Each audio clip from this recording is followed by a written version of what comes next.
Julia had everything a woman could ask for, at least on the surface. A stunning villa just outside the city, with immaculate walls and huge glass windows opening to a perfectly manicured garden.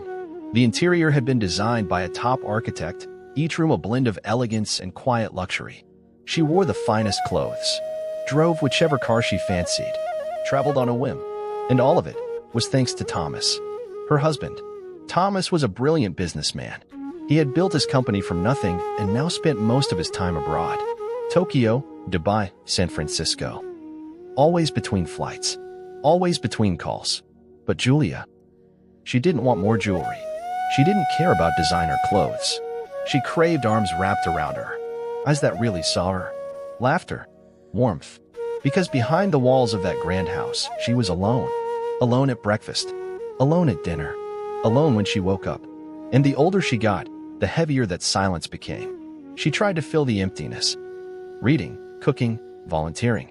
But every night, lying in that massive bed, there was a hole inside her. Thomas didn't notice. He thought he was doing everything right. He even offered to hire her a private tutor so she could learn a new language. Said he wanted her to grow intellectually. At first, she refused.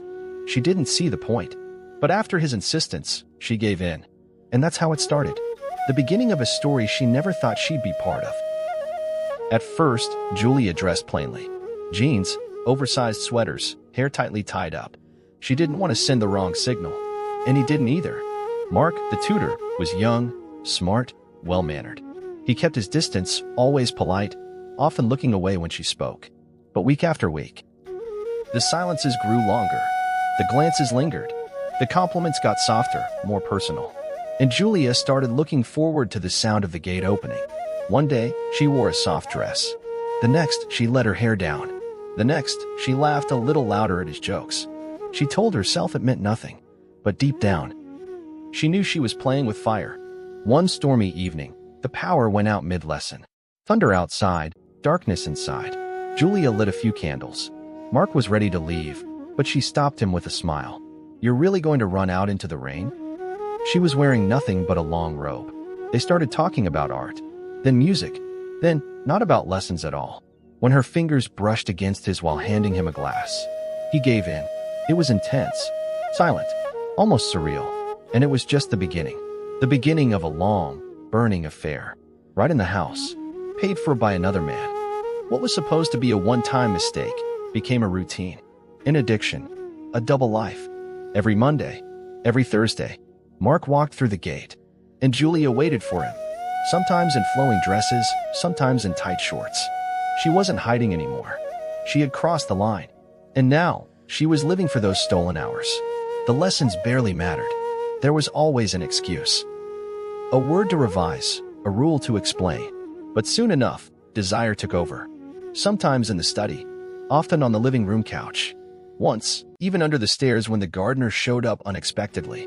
And always that mix of excitement and guilt. Because in that bright, luxurious home, it wasn't love ruling anymore. It was betrayal, and she was feeding on it. Mark had fallen in love. He sent her messages at night. Long ones, deep ones. She read them alone, eyes misty. He dreamed of a life with her. But Julia lived only in the now. One day with Mark, another with Thomas when he happened to be home. And still, Thomas saw nothing. He kissed her with trust, joked with Mark when they crossed paths, even thanked him for the amazing job he was doing. How ironic. And while Julia drowned a little more each day, Mark's gaze made her melt. Thomas's voice made her panic. She was caught between two worlds. And control? She'd lost it long ago. But something in Julia began to change. After every moment with Mark, she felt emptier. She started crying alone in the shower. She couldn't look herself in the mirror. She thought of Thomas, their wedding, the vows, the life they had built. She wasn't unhappy, but she was guilty, and that guilt was starting to eat her alive. Then one day, she vomited. Once, then twice. She thought it was a stomach bug, but the test was clear. She was pregnant. Panic flooded her. She knew instantly it wasn't Thomas's. He'd barely been home for months. Mark. She didn't tell him. She told no one.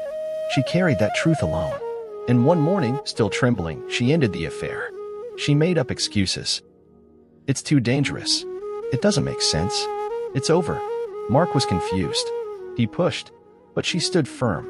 Maybe she loved him, but she loved her constructed life more. Her image, her family, her survival. The child was born, a baby boy. Thomas was overwhelmed. He cried at the hospital, bought a crib gilded in gold, hired an Italian designer for the nursery. Julia held her son, silently.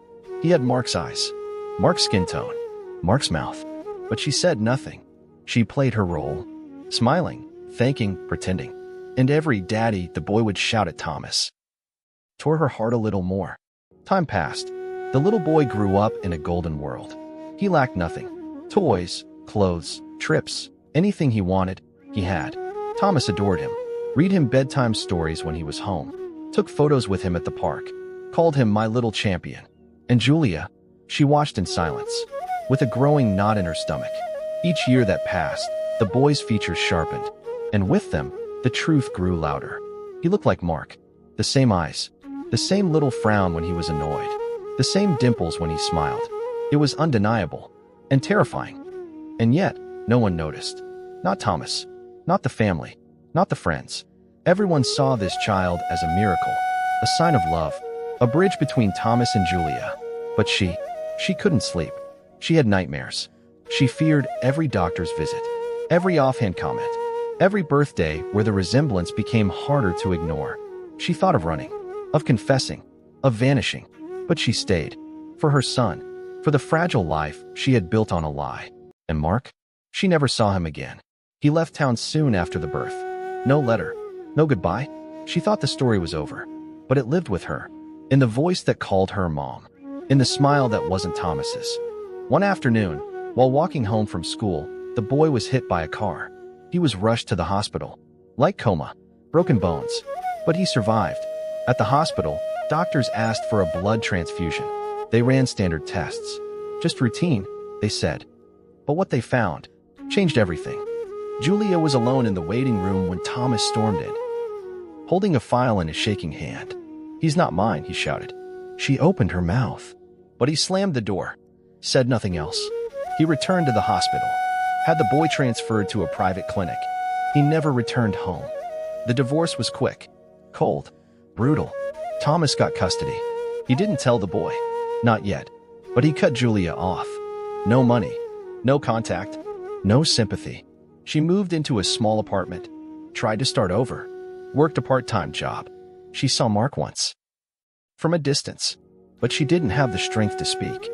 Years have passed. Julia's hair is now streaked with gray. Fine lines trace the corners of her eyes. And every morning, when she sees her reflection, she doesn't see the smiling woman she once was. She sees a woman who loved, too deeply, too wrongly. The boy is now a teenager, smart, curious, brilliant. He still calls Thomas dad, still thinks he's his father. They live in another city now, another home, another life. Julia stayed behind, alone, in a modest apartment. She works part-time, reads often, speaks little. Sometimes her son calls. Sometimes he texts.